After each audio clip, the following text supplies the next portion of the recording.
I believe towards the end, Benny said something about no hunger cases in Gaza. Well, I want to, even though I try to qualify myself, nobody apparently cares. And it's annoying too, because the reason why I say this in the way that I do is exactly for what's happening today. When I say there's no hunger in the Gaza Strip, what I've said is prior to October 7th, there is no starvation in the Gaza Strip. The reason why I say this is twofold. One is because concentration camp-like conditions are the justifications that people give for the October 7th attacks. So starvation happening after October 7th can't be used for justification for the October 7th attacks, okay? Hamas, for all of their terrorist resources, are not time travelers. You cannot use future events to justify current or past actions. It doesn't work that way, okay? So that's one reason I give it. But the second reason I give it, and I give this to every single major talking point I have, I've got a factual and a moral significance here to all of these, is that if you say the Gaza Strip has been suffering starvation and poverty and famine for 20 years, well, what are you going to do when they actually suffer starvation? Okay? Because here's the issue right now. If I have a clear picture of what's going on right now, okay? I think I do. Here's the issue right now, is what I think is happening. If the red line represents starvation and death, okay? The red line represents starvation and death. And the orange line represents, like, we'll say developing world. Like, not the best, not the worst, like, meh. And then we'll say the green line is like, oh shit, you're like super good. I should invert these. Can we do this? Hold on, wait. Okay, this is really good. This is whatever. And then this is really bad, right? The issue is blue is the rhetoric, okay? Blue is the rhetoric. If this is 2000, this is 2010, and this is 2020, blue is what we say is happening. I think multiple times I've seen Amnesty International and I think an org from the UN, I wish I remember which one, said that the conditions in Gaza will be unlivable. Unlivable. It's unlivable. It's you can't do it. Oh, I didn't have these quotes. Famine, starvation, right? This is what is reported. This is what people say in the media. But here's the issue: is it's probably looked more like this.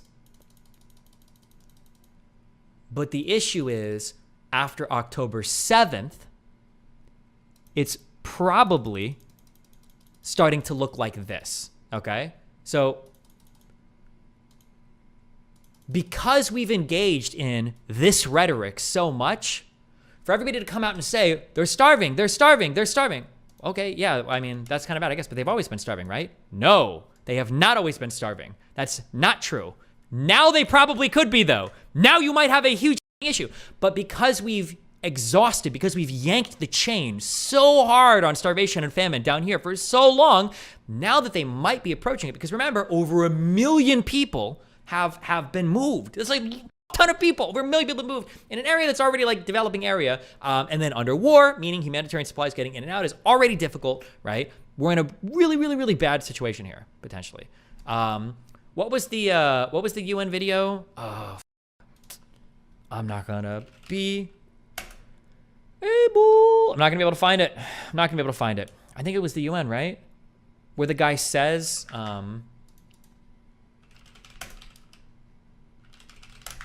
we watched it on stream, but the guy spoke about how like this region of the world has never experienced famine, and now it's on the verge of famine.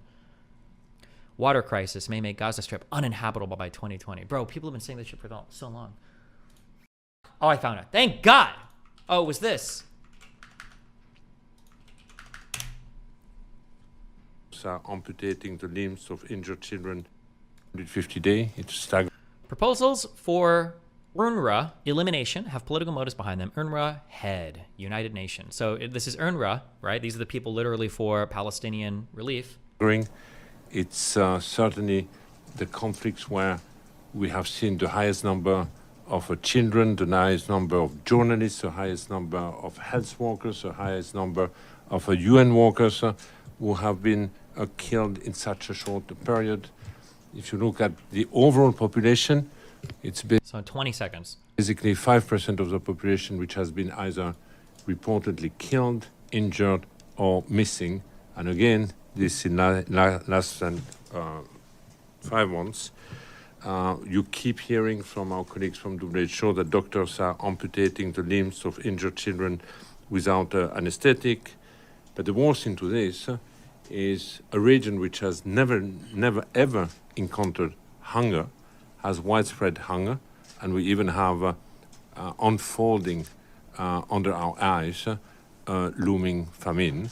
Like, I don't understand how, if I were to repeat this, by the way, people will call me crazy or a Nazi or a genocide denier or an apartheid denier, whatever the fuck. But like, this is UNRWA, right? This is a region that has never experienced widespread hunger. And it hasn't. The Gaza Strip really hasn't, okay? And this is him saying it, okay? And now might actually be on the verge of some like Yemen shit, on some real horrible shit. But yeah, this is a problem.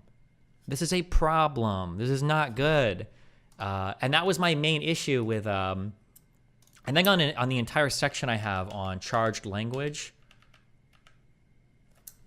it was the talking point 3. The mythologies, loaded languages, and international virtue signaling of both sides severely hamper any ability for either people to make progress in this conflict. The victory of Israel in the 67 war drove their expectations for territorial acquisition on unrealistic heights, causing them to underestimate their Arab neighbors for a crushing psychological defeat in 73. Similar myths exist on the Palestinian side, where surrounding Arab neighbors drove their expectations for land on unrealistic heights, and then the international community, through UN resolutions and international declarations, made them believe they would acquire a state within these 67 borders if they simply held out long enough.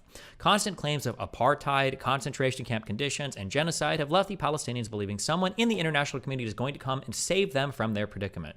Why is this important? Factual disagreement. The legal status of every single part of this conflict is incredibly hairy, with no clear answers on any side. Also, let me be very clear on that, by the way. So when I'm challenging definitions of like genocide and stuff, I'm not saying that there's no chance that a genocide has occurred, because there might be. Some of the statements, by the way, I went through those ICJ statements that the South Africa lawyers had quoted. A lot of them are bullshit. Some of them aren't bullshit. Some of them are pretty unhinged. I fully admit that, 1,000,000,000%.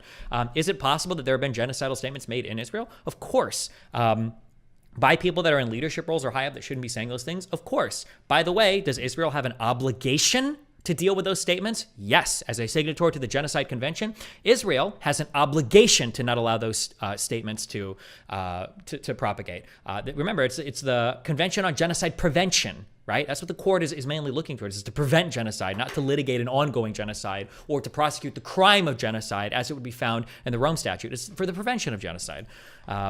Yeah, but I'm saying that like people that are coming at you with like some clear answer, it's like it's clearly not. And then the moral significance of this point was that by constantly claiming that Israel is committing apartheid or genocide or forcing Palestinians to live in concentration camps, the international community is making it seem as though the conditions the Palestinians live in are so dire that someone externally is going to swoop in and save them. This will not happen. The Palestinians need to unite around a coherent leadership structure so they can negotiate with Israel and save themselves. But that's yeah.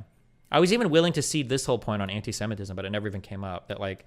I don't even think I use this at all on the debate. Like, oh, people are anti-Semitic. Yeah. Avi debated one of your fans on the genocide topic like 5 minutes ago. He said there might be a genocide. Yeah, there could be. Well, right now, an ongoing one. I mean, it's possible. I can't say there isn't. I can't say that's impossible. I don't think good evidence has been presented for that. But it is possible that Israel has failed on some of their obligations to prevent genocidal statements.